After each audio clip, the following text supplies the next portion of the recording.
নমস্কার বন্ধুরা, আমি মৌটুসী হোমকুক মৌটুসিতে আরও একবার সবাইকে স্বাগত ভালোবাসা জানিয়ে নতুন একটি রান্না নিয়ে চলে আসলাম আপনাদের সামনে। আমাদের সবার খুব পরিচিত রান্না পটল পোস্ত। তো আমি আজকে পটলটাকে গোটা গোটা অবস্থায় ভালো করে ধুয়ে নিয়েছি। আর তারপরে দেখুন খোসাটা এইভাবে ছাড়িয়েছি, অল্প অল্প করে ছাড়িয়ে মাঝখান থেকে চিড়ে নিয়েছি। আর এখানে একটা মিক্সিং জারের মধ্যে নিয়ে নিচ্ছি তিল।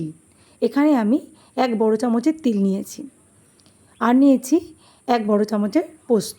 আমি আজকে তিল আর পোস্ত বাটা দিয়ে পটলের রেসিপিটা বানাবো।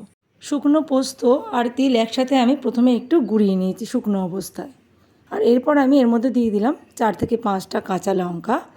এরপর দিয়ে দিলাম জল, সামান্য জল দিয়ে এটা ভালো করে একটা স্মুথ পেস্ট বানিয়ে নেব। তো দেখুন কাঁচা লঙ্কা, পোস্ত আর তিল আমি একসাথে বেটে নিয়েছি মিক্সিতে। আর এবারে একটা গ্যাস ওভেনে কড়াই বসিয়ে দিলাম, দিয়ে দিলাম তেল। এখানে আমি রাইস ব্র্যান অয়েল রান্না করছি, আপনারা কিন্তু সর্ষের তেলেও রান্না করতে পারেন। দিয়ে দিলাম কালো জিরে ফোড়ন, আর দিয়ে দিলাম একটা শুকনো লঙ্কা ভেঙে। তারপরে ফোড়নটা একটু কয়েক সেকেন্ড ভেজে নিয়ে দিয়ে দিলাম আগে থেকে কেটে ধুয়ে রাখা পটলগুলো। প্রত্যেকটা পটল কিন্তু আমি মাঝখান থেকে চিড়ে দিয়েছি, মানে একটা সাইড চিড়েছি, তার উল্টো দিকে আবার একটু সরিয়ে চিড়ে দিয়েছি। তো এরকম করে পটল রান্না করলে পটলের ভিতরে নুন, ঝাল, মশলার স্বাদ ভালোভাবে পৌঁছয়। তো পটলটা দেখুন খুব সুন্দর করে লাল লাল করে ভেজে নিয়েছি। পটলটা কিন্তু ভালো করে ভাজতে হবে এই রান্নায়। আর তারপর দিয়ে দেবো পরিমাণ মতন হলুদ গুঁড়ো, দিয়ে দেবো স্বাদ মতো নুন। প্রথমে একটু ভেজে নিয়েছি, তারপরে নুন হলুদ দিয়ে আবারও কিছুক্ষণ ভেজে নেব। এই কয়েক মিনিট 2 থেকে 3 মিনিট নাড়াচাড়া করে ভেজে নেব। এরপর তিল, পোস্ত, কাঁচা লঙ্কার পেস্টটা আমি দিয়ে দেবো। এরকমভাবে তিল বাটা দিয়ে কোনো দিন পটল রেসিপি করেছেন? যদি না করে থাকেন একবার বানিয়ে দেখুন, স্বাদ কিন্তু অপূর্ব হয়।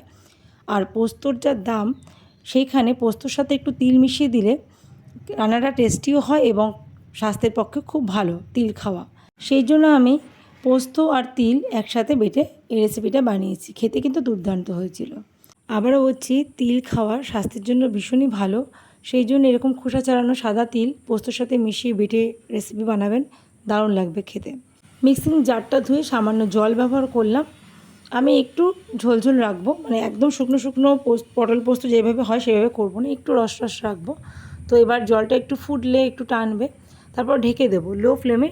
আমি ঢেকে 2 থেকে 2.5 মিনিট রান্নাটা করে নিয়েছি। তারপরে নামানোর আগে সামান্য একটু চিনি দিলাম।